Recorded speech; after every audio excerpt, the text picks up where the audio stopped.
ეს არის დღის ამბები 10-ზე, მე ვარ ლუკა ხაჩიძე. სროლის ხმა ისმოდა ბათუმში, ცეცხლსასროლი იარაღით დაჭრილია მამაკაცი, მისი მდგომარეობა მძიმეა. მას კლინიკაში ქირურგიული ოპერაცია ჩაუტარეს და ამჟამად რეანიმაციულ განყოფილებაში რჩება. შემთხვევა დღეს ხალვაშის გამზირზე მოხდა. ცეცხლსასროლი იარაღით მამაკაცის დაჭრის შესახებ შეტყობინება პოლიციაში არ შესულა. შინაგან საქმეთა სამინისტროს ინფორმაციით, სამართალდამცავებმა გამოძიება დამოუკიდებლად მას შემდეგ დაიწყეს, რაც ხელვაჩაურში ნატყვიარი ავტომანქანა აღმოაჩინეს. როგორც უწყებაში აცხადებენ, არის თუ არა კავშირი ამ ორ ფაქტს შორის გამოძიება დაადგენს. გამოძიება სისხლის სამართლის კოდექსის 2 მუხლით მიმდინარეობს, რაც ჯანმრთელობის განზრახ, მძიმე დაზიანებას, ასევე ცეცხლსასროლი იარაღის უკანონო შეძენა შენახვას გულისხმობს. პაციენტ ჩაუტარდა ოპერაცია, მაგისტრალური სისხლძარღვების პლასტიკა. ამჟამად კურნალობას გადის ინტენსიური თერაპიის პალატაში. რა თქმა უნდა, ეს იცვლება მძიმე დაზიანებად, ამ მომენტისთვის პაციენტის ზოგადი მდგომარეობა რჩება სტაბილურად მძიმე. არაფერი ინფორმაცია არ გამოჩნდა. რამდენი პოლიციელი გაქვთ ადგილზე რა სამუშაო? აგერა, ვინც რო არის აგერა, ეგენია მეტი არა. მანქანა მიტოვებული იყო აქ? კი, ჩვეულებრივად, რასაც ხედავთ, იგივე სიტუაცია იყო, მეც რომ მოვედი, მეტი არაფერი არის. მე პატრონები ვიცი ვინ არის, არც მანქანა ვიცი ვინ, ვისი მანქანების სახელზე ეგეც არ ვიცი საერთოდ. ევროპული საქართველოს წევრს დავით ნაფეტვარიძეს დღეს თავს დაესხნენ. ის მეუღლესთან ერთად იპოდრომის ტერიტორიაზე იმყოფებოდა, რა დროსაც თავდამსხმელმა მას თავში ქვა ჩაარტყა. დაზარალებული თავდამსხმელს არ იცნობს და არც თავდასხმის მოტივია ცნობილი. ჯანმრთელობის მდგომარეობა სტაბილურია, მას ტვინის შერყევა აქვს, დაზიანება აქვს მიყენებული ხელის მტევანზეც. თავდამსხმელი უკვე დაკავებულია. იპოდრომის ტერიტორია დაახლოებით დღის 2 საათი. ევროპული საქართველოს წევრს თავს მისთვის უცნობი მამაკაცი დაესხა. თავდამსხმელი დავით ნაფეტვარიძეს, რომელიც მეუღლესთან ერთად იმყოფებოდა, ვაკის ტერიტორიიდან აედევნა. ახალგაზრდა მამაკაცმა, რომელიც უნიღბოდ იყო ნაფეტვარიძეს თავში ქვა ჩაარტყა, რის შემდეგაც დაზარალებული ტროტუარიდან იპოდრომის მხარეს გადააგდო და ფიზიკურად იქამდე უსწორდებოდა, სანამ ადგილზე საპატრულო ეკიპაჟი არ მივიდა. მოძალადეს გაქცევა არ უცდია, ის სამართალდამცველებმა ინციდენტის ადგილზევე დააკავეს. დავით ნაფეტვარიძის მეუღლე გვიყვება, რომ თავდამსხმელი დაბალი 35 წლამდე ასაკის მამაკაცია, რომელიც აქამდე არც მას და არც თავად დაზარალებულს უნახავთ. ვაკის ტერიტორიიდან აგვედებნა ეს ტიპი უკან მოყვებოდა, მაგრამ ვერ დაუშვებდით, რომ ჩვენ მოყვებოდა. უკან მოდიოდა და უკვე იპოდრომის ტერიტორიაზე რომ გადმოვედით, ქვა ჩაარტყა თავში და გადააგდო ქვევით, იპოდრომის ტერიტორიაზე და მე ეს გრძელდებოდა იმისგან აგრესია. სანამ საპატრულო პოლიციამ არ გაიყვანა, იქამდე გრძელდებოდა. გაყავდათ და ისევ თავს ესხმეოდა. ამ ადამიანს იცნობთ თქვენ? არა, პირველად ვხედავთ. არ უთქვამს რამე სიტყვიერად არ გამოუხატავს? არ იძახდა, არ გვცემდა პასუხს, ვინ იყო და რა უნდა. დავით ნაფეტვარიძე ევექსის კლინიკაში გადაუდებელი დახმარების ცენტრში გადაიყვანეს. დაზარალებულის მკურნალი ექიმის თქმით, მას ტვინის შერყევა აქვს და მარჯვენა ხელის ცერათითი ამოვარდნილი აქვს. დავით ნაფეტვარიძის მდგომარეობა სტაბილურია, თუმცა ის საავადმყოფოში ექიმების მეთვალყურეობის ქვეშ ამ დრომდე რჩება. სტაბილურია მდგომარეობა, პაციენტის აღენიშნება თავის ტვინის შერყევის ნიშნები. მოყვანილი არის პაციენტი სასწრაფოს მიერ. მოკლედ, კვლევებით აღენიშნება კანქვეშა დიდი ზომის გემატომა კეფის არეში და პლუს ამას აქ მარჯვენა ხელის ცერათითის ამოვარდნილობა, რომელიც ჩასმულია და პაციენტი დარჩება შემდგომი მკურნალობა მეთვალყურეობის ქვეშ. დავით ნაფეტვარიძის თანაგუნდელებს არ აქვთ ინფორმაცია იმის შესახებ, თუ რა იყო თავდასხმის მოტივი. ევროპული საქართველოს წევრები შინაგან საქმეთა სამინისტროსგან დროულ და ობიექტურ გამოძიებას ითხოვენ და ქვეყანაში გაუარესებულ კრიმინოგენულ მდგომარეობაზე მიუთითებენ. ჩადენილი არის საკმაოდ მძიმე ძალადობრივი დანაშაული. ეს რა თქმა უნდა გაგრძელება არის ძალიან მძიმე კრიმინოგენული ვითარების, რომელიც ქვეყანაში შეიქმნა. ამ ყველაფერზე პასუხისმგებლობა ეკისრება რა თქმა უნდა შინაგან საქმეთა სამინისტროს დღევანდელ ხელმძღვანელობას. ამ შემთხვევაში რა თქმა უნდა ჩვენ დაველოდებით შინაგან საქმეთა სამინისტროს, რომ რაც შეიძლება სწრაფად გაირკვეს, რატომ მოხდა ეს თავდასხმა, რა მიზანს ემსახურებოდა, იმიტომ როგორც უკვე აღნიშნე ყოველგვარი წინასწარი კონფლიქტის შელაპარაკების ნაცნობობის გარეშე თითქოს უმოტივოდ თავს დაესხა ადამიანი, რაც ჩვენთვის უბრალოდ წარმოუდგენელი. საგამოძიებო მოქმედებები ამ დრომდე მიმდინარეობს, რათა გაირკვეს რა იყო დავით ნაფეტვარიძეზე თავდასხმის მოტივი. შინაგან საქმეთა სამინისტრომ გამოძიება სისხლის სამართლის კოდექსის 118 მუხლით დაიწყო, რაც ჯანმრთელობის განზრახ ნაკლებად მძიმე დაზიანებას გულისხმობს. რუსთავში ბუნებრივი აირის ნამწვით 3 ადამიანი მოიწამლა, აქედან 1-2 წლის ბავშვია. მცირეწლოვანი ბავშვი სასწრაფო სამედიცინო დახმარების ბრიგადამ ქალაქის ბავშვთა ცენტრალურ საავადმყოფოში გადაიყვანა. მოზარდებს კი სამედიცინო დახმარება ადგილზე გაეწიათ, როგორია მათი ჯანმრთელობის მდგომარეობა, რუსთავიდან გვიერთდება ნინო ელიკაშვილი. ლუკა, ჩვენ ახლა სწორედ რუსთავში კლდიაშვილის 13 ნომერში ვიმყოფებით იმ საცხოვრებელ ბინასთან, სადაც სულ ცოტა ხნის წინ დაფიქსირდა ბუნებრივი აირის ნამწვით 3 ადამიანის მოწამვლის ფაქტი. 3-ვე ადამიანი არის ერთი ოჯახის წევრი, ბებია, დედა და მცირეწლოვანი 2 წლის ბავშვი გადაიყვანეს ცენტრალურ საავადმყოფოში, მათ ჩაუტარდათ გადაუდებელი გამოკვლევები და რის შემდეგაც უკვე ისინი დაბრუნდნენ სახლში. ჩვენთან ოჯახის წევრები ამბობენ, რომ CO2-ის გაჟონვის შემდეგ მათ შეამჩნიეს, რომ ჰქონდათ თაუბრუს სხვევა და მაშინვე გამოიძახეს სასწრაფო სამედიცინო დახმარების ბრიგადები და ასევე აქ მოსული იყო, როგორც ოჯახის წევრები გვეუბნებიან, სოკარ ჯორჯია გაზის წარმომადგენლები და როგორც ამბობენ, მათ შეამოწმეს ბუნებრივი აირის დამადგენელი და მათ ვერ შეამჩნიეს რაიმე საფრთხე. ამის შემდეგ უკვე ისინი დაბრუნდნენ სახლში და ამბობენ, რომ მათ სიცოცხლე საფრთხე არ ემუქრება.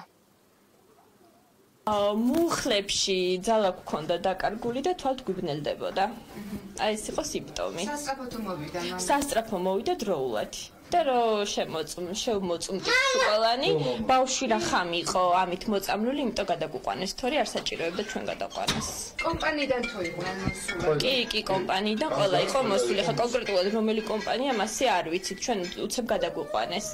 დაორშებაც კიდევ ველოდებით. ეს პირველი შემთხვევა არის, კი. ოჯახის ყველა წევრი თავს გრძნობდა შეუძლოდ, ბავშვიც მივარდა, გახდა ადინამიური. ეჭვი მიიტანეს ნახშირჯანგის დაგროვებაზე და ბინაზე გამოიძახეს სასწრაფო დახმარების ბრიგადა. შემოსვლისას ბავშვის ზოგადი მდგომარეობა იყო საშუალო სიმძიმის, გამოხატული იყო ზოგადი სისუსტე, ადინამია. ჩაუტარდა ციგენოთერაპია, ინფუზური თერაპია, ამჟამად ბავშვის მდგომარეობა დამაკმაყოფილებელია. რამდენი წლის არის ბავშვი? ბავშვი არის 2 წლის და 7 თვის.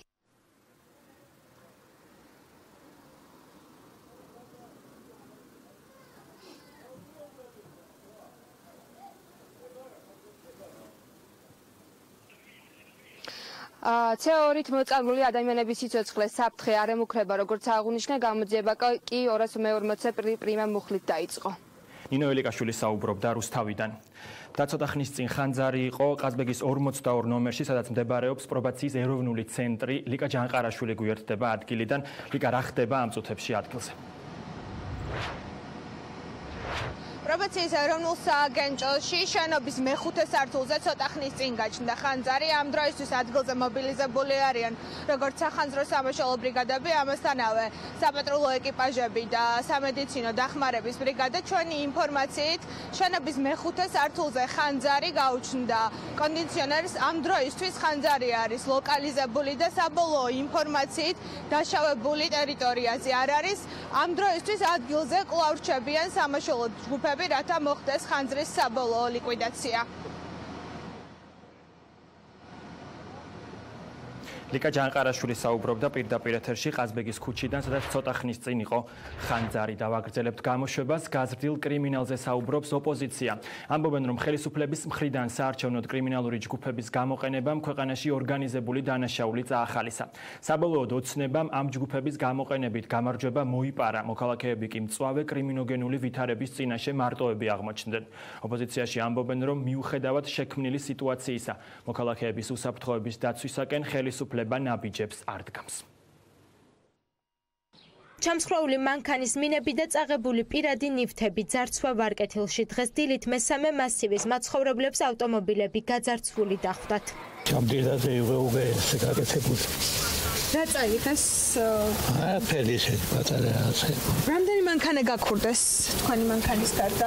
რამდენი და 4 კიდე. აი აქ მანქანა იდგა ესა, ამავე ისიც გაქურდეს და კიდე იქ იდგა ისიც წავიდნენ ისინი ახლა და გვერდით კორპუსში იქაც ამბობენ რომ 2 მანქანა იქაც გაკეთეს. კრიმინალმა რომ მოიმატა და გარეთ ვეღარს გამოდიხარ და გვიან შესული სახლში გეშინია და მალე სახლებში შემოგვიწვიდებიან, ეს ხომ აშკარა არა. პოლიციის თანამშრომლები ამ დრომდე ეძებენ იმ პირებს, ვინც ვარკეთილში ავტომობილები გაწარცვეს. ამ დრომდე იმალებიან ის პირებიც, ვინც გუშინ საქართველოს ბანკი დააყაჩაღა. თავდამსხმელებმა 2 პირიც გაიტაცეს. რა კითხვები ქონდა გამოძიებას? უკაცრავთ, რა კითხვები ქონდა გამოძიებას? იმოდია. მიძე.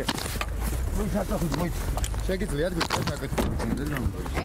თავს დაესხნენ ლიბერთი ბანკის ინკასაციის მანქანას ზუგდიდში დაიჭრა 1 პირი. 2 თავდამსხმელს შორის ერთი შინაგან საქმეთა სამინისტროს თანამშრომელია. ორივე მათგან სასამართლომ წინასწარი პატიმრობა უკვე შეუფარდა. ორივე ბრალდებულს ბრალი წარედგინა ჯგუფურად ყაჩაღობით ჩადენის 2 ეპიზოდში, ასევე ჯგუფურად თავისუფლების უკანონო აღკვეთის ეპიზოდში, ცესასროლი იარაღის მარცაცნამდეგო ტარების ეპიზოდში, სასამართლომ სრულად გაიზიარა ბრალდების მხარის შუამდგომობა და აღკვეთი ღონისძიების სახით ორივე ბრალდებულის მიმართ გამოყენებული იქნა პატიმრობა. დააყაჩაღეს დადიანის ქუჩაზე მდებარე ლიბერთი ბანკის ფილიალი, წაღებულია თანხა.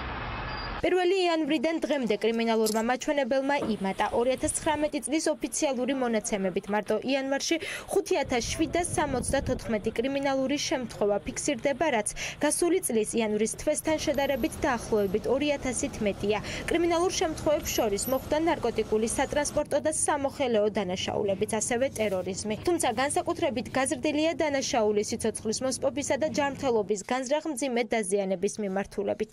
ჯერ კიდევ იანვარში თიანეთში 2 მამაკაცი სავარაუდოდ შურისძიების მსხვერპლი გახდა. თებერვლის თვეში კი 13 წლის მოზარდის სავარაუდოდ ფსიქიკური ჯანმრთელობის პრობლემების მქონე ბიძა მოკლა. ყველობა იყო ვერცხლის ქუჩაზე 50 წლის ზვიად ჯაფარიძე შეიარაღებული თავდასხმის მსხვერპლი გახდა. ამ მონაცემებზე დაყრდნობით დღეს ევროპულმა საქართველომ კრიმინალის ზრდას სპეციალური ბრიფინგი მიუძღვნა. პარტიაში თქვეს, რომ განსაკუთრებით ორგანიზებულმა ყაჩაღობებმა იმატა. ევროპულ საქართველოში ამბობენ, რომ საარჩევნო პროცესში კრიმინალური ჯგუფების გამოყენებამ ამ ტიპის დანაშაული წაახალისდა, რამაც უარყოფითი გავლენა მოახდინა მოქალაქეების უსაფრთხოებაზე. ეს არის ძალიან სახიფათო ვითარება. ეს არის ვითარება, რომელიც საფრთხეს უქმნის არა ბიძინა ივანიშვილს, რომლის უსაფრთხოების დაცვაც არის ჩვენი სახელმწიფო ინსტიტუტების მთავარი ამოცანა, არამედ რიგით მოქალაქეებს. ამ უაღრესად საგანგაშო ვითარების გამოსასწორებლად გარდაცვლილია დაუყოვნებლივ ნაბიჯები, რომელიც უნდა იყოს მიმართული ახალი სისხლის სამართლის პოლიტიკის განსაზღვრისკენ. ევროპული საქართველოს მოსაზრებებს იზიარებენ ნაციონალურ მოძრაობაში, სადაც ფიქრობენ, რომ კრიმინალი ქართულმა ოცნებამ წაახალისდა, რამაც პოლიციის ავტორიტეტის შესუსტება გამოიწვია. ბრალდებებზე და გაზრდილ კრიმინალზე პასუხის გაცემა არ ისურვეს ქართულ ოცნებაში. ფორმულა რატომაც კრიმინალი იზრდება, ეს არის სახელმწიფოს ვალში ყოფნა კრიმინალური სამყაროს მიმართ, რომელიც ჩვენ ვიხილებთ თქვათ ყველა არჩევნებზე, რომელიც ჩაატარა ქართულმა ოცნებამ ძალადობით და კრიმინალთან გარიგებით. შინაგან საქმეთა სამინისტრო ძირითადად ორიენტირებულია იმაზე, რომ პოლიტიკური გადაწყვეტილებები მიიღოს, პოლიტიკოსების დევნით დაკავდეს და არა რეალურად ორიენტაცია გააკეთოს მართლაც ძალიან მძიმე კრიმინოგენულ ვითარებაზე. გაზრდილ კრიმინალზე არ საუბრობენ შინაგან საქმეთა სამინისტროში, სადაც ამბობენ მხოლოდ იმას, რომ ოფიციალური მონაცემების ხილვანების მიერ მოქალაქეს უწყების ვებ გვერდზე შეუძლია.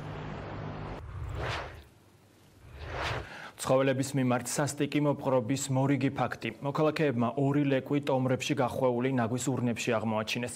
ლეკვები გადარჩნენ, მიუხედავად იმისა, რომ ცხოველებზე ძალადობის შესახებ კანონი ფურცელზე გამკაცრდა და პატიმრობას ითვალისწინებს ცხოველთა უფლებადამცველების შეფასებით, კანონმდებლობა ბუნდოვანია და ის გამკაცრების ნაცვლად სადამსჯელო ღონისძიებებს კიდევ უფრო არბილებს.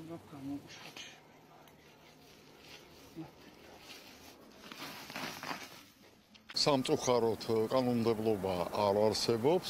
ახლა შეტანილი არის პარლამენტში კიდე კანონის გამკაცრებაზე, მაგრამ ჩემის აზრით ეს გამკაცრება არ არის და პირიქით უფრო რბილ ხასიათს შეგადადეს, იქიდან გამომდინარე, რამდენადაც ახალი კანონ პროექტის მიხედვით, მხოლოდ თავისუფლების აღკვეთა არ არის, აქ არის უკვე შინაპატიმრობა, საზოგადოებისთვის სასარგებლო შრომა, სამართალდამცავების მხრიდან აბსოლუტურად ესეთი ფაქტები გამოუძიებელია. არავინ საქართველოს ისტორიაში სისხლის სამართლის კუთხით თავისუფლების აღკვეთა არ ყოფილა ესეთი ფაქტი. ტაქსის მძღოლების პროტესტი. ისინი ორთაჭალაში შეიკრიბნენ და იმ ტერიტორიიდან პარკირების ამკრძალავი ნიშნების მოხსნა მოითხოვეს, სადაც მომხმარებლებს ბოლო რამდენიმე წელია ელოდებიან. ტაქსის მძღოლები ამბობენ, რომ მერია მათთვის ტრადიციული საპარკინგე ადგილის გამწვანებას აპირებს და ადგილზე მხოლოდ 3 მანქანის სივრცე დახაზა. შესაბამისად, ისინი იქ მანქანას ვეღარ აჩერებენ, ვერ შედიან ვერც მოპირდაპირედ მდებარე ორთაჭალის ავტოსადგურის ტერიტორიაზე, სადაც პარკირება ფასიანია. მერიაში კი განმარტავენ, რომ ორთაჭალის ავტოსადგურთან არსებული ტროტუარის მიმდებარე ტერიტორია, რომელსაც ტაქსის მძღოლები უკანონო საერთაშორისო რეისების შესასრულებლად იყენებდნენ, არის გზაგამტარი და იქ გამწვანება უნდა მოეწყოს. მერიაში განმარტავენ, რომ ტაქსის მძღოლებს საპარკინგე ალტერნატიული ადგილი მოუწყვეს. ჩვენ აღნიშნული ტერიტორიის მოცილებით, სადღაც მაქსიმუმ 25 მეტრი იქნება, 10 ადგილი შევქმნით მათთვის, თუ ადრე ქონდათ ფასიანი პარკირების ადგილი და პარკირების საფასური ქონდათ გადახდილი, ჩვენ შევქმნით ახალი მოცემულობით ტაქსებისთვის გამოყოფილი უფასო ადგილები. ამ 10 ადგილით არ დაკმაყოფილდნენ, კვლავ გააკეთეს განაცხადი და იყვნენ მოსულები ტრანსპორტის სამსახურში, თუნდაც ტაქსის მძღოლები და გთხოვეს, რომ იქნებ 4 ადგილი მაინც დაგვიბრუნოთ ძველ ლოკაციაზე. ჩვენ შევჯერდით, რომ ეს ლოკაცია თუ ჩვენს მიერ იქნება დადგენილი სატაქსო, ხო? შესაბამისად ეს არის ქალაქისთვის გამოსაყენებელი ადგილებისთვის უფასო ადგილები. ყოველ დღეში 40 ლარი გვიხადეთო, ყოველ შესულ გამოსვლაზე 2 ლარი და შიგნით შემოდითო. აქედან ჩვენ ვთხარით კაცო დახაზული იყო და მუშაობთ. ხალხი რა გინდა ჩვენგან რას გვერჩით. და არა კლიენტებს გვართმევ თუ ასე გვეკარგება კლიენტები, მაგათ ყველაფერი ბევრი და ბევრი უნდა და ამ ჩვენს ტაქსისტებს თითოეულს 5 და 10 ოჯახი უდგას უკან სარჩენად. ჩერდებოდით, ტაქსაობდით, ჩვენ ოჯახებს თითო უკმაპურის ფულს შოულობდით. მერეამ გაგვცა პასუხი, გამოგვიყო 7 ადგილი. ეს რომ მოვიდნენ დასახაზად, იმ 7 ტაქსის ადგილის დასახაზად, დაგვიხაზეს 2 ადგილი. ეს დირექცია ამოვიდა, ეს ტერიტორია ჩვენიაო.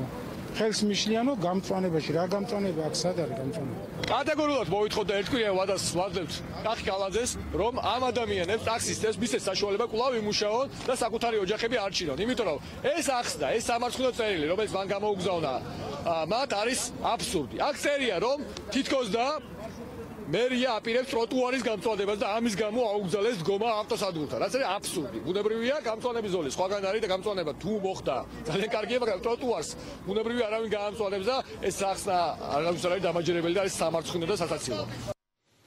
კანონი და სამართალი, ასე ერქმევა პუბლიცისტ თაკო ჩარკვიანის პარტიას, რომლის პრეზენტაციაც ხვალ გაიმართება. ჩარკვიანი ამბობს, რომ პარტიის რიგები უცხოეთში განათლება მიღებული ახალგაზრდებით შეივსება. პარტიის წევრები იქნებიან ირაკლი ღლონტი და ადვოკატი მიხეილ რამიშვილი.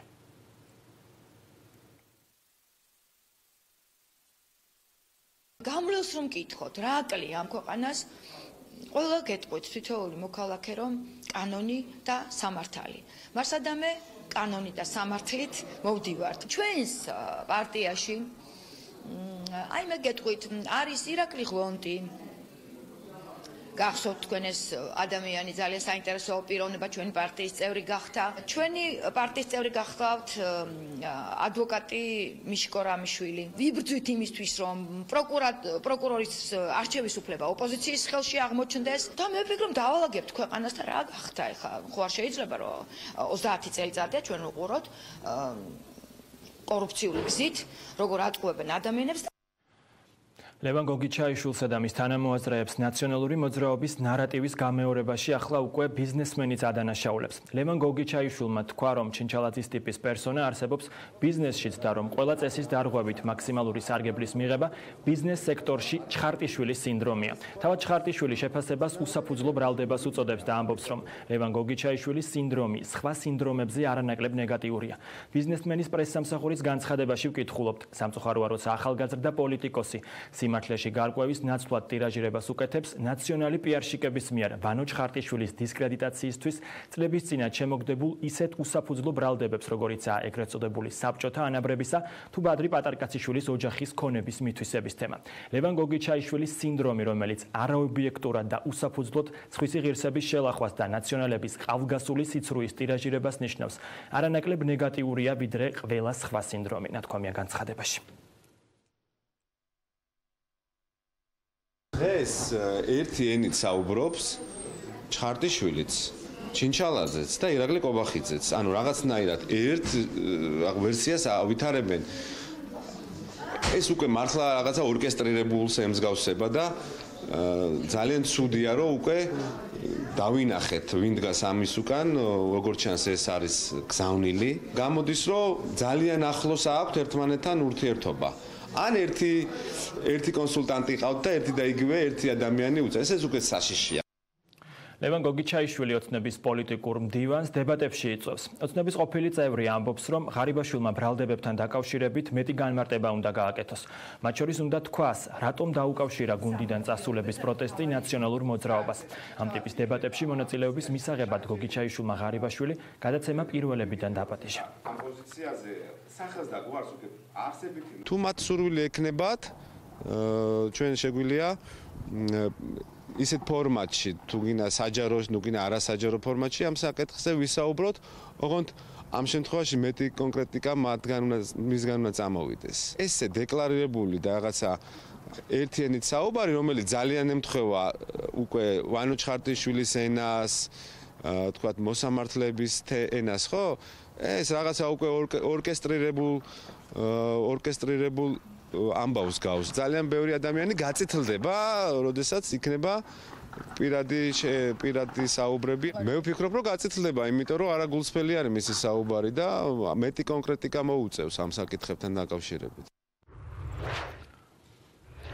გამოშვებას უცხოეთის ამბებით ვაგრძელებთ. დიდი ბრიტანეთის ევროკავშირიდან გასვლის თარიღმა შესაძლოა რამდენიმე კვირით გადაიწიოს. ევროპარლამენტის თავმჯდომარის ანტონიო ტაიანის განცხადებით მხარეებმა ფატალური შედეგის თავიდან ასაცილებლად ყველაფერი უნდა გააკეთონ. ტაიანის თქმით, გაერთიანებული სამეფოს ევროკავშირიდან შეთანხმების გარეშე გასვლა დიდი ბრიტანეთის ეკონომიკას კატასტროფულ ზიანს მიაყენებს. ტაიანი თვლის, რომ ბრექსიტის თარიღის შეცვლისთვის დიდ ბრიტანეთს სათანადო მიზეზი უნდა ჰქონდეს. ბრექსიტამდე რამდენიმე კვირა რჩება ამ დროისთვის არსებული ინფორმაციით. დიდმა ბრიტანეთმა ევროკავშირი 2019 წლის 29 მარტს უნდა დატოვოს.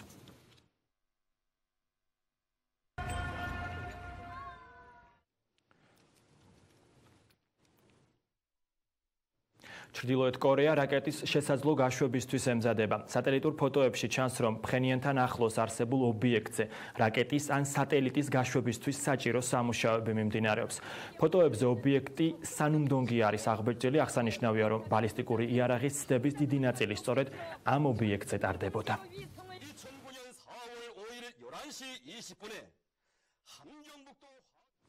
კიევში კორუფციის წინააღმდეგ გამართულ დემონსტრაციაზე შეტაკება მოხდა. არეულობის დროს 3 სამართალდამცავი დაშავდა. ერთ-ერთ პოლიციელს უცნობა პირებმა სახეში ქიმიური ნივთიერება შეასხეს, რის გამოც მან მძიმე ხარისხის დამწვრობა მიიღო. ის საავადმყოფოში გადაიყვანეს, დანარჩენ 2 პოლიციელს კი სამედიცინო დახმარება ადგილზე აღმოუჩინეს. მომხდართან დაკავშირებით პოლიციაში სისხლის სამართლის საქმე აღიძრა. დემონსტრაციაში მონაწილეობას 2000-მდე ადამიანი იღებდა.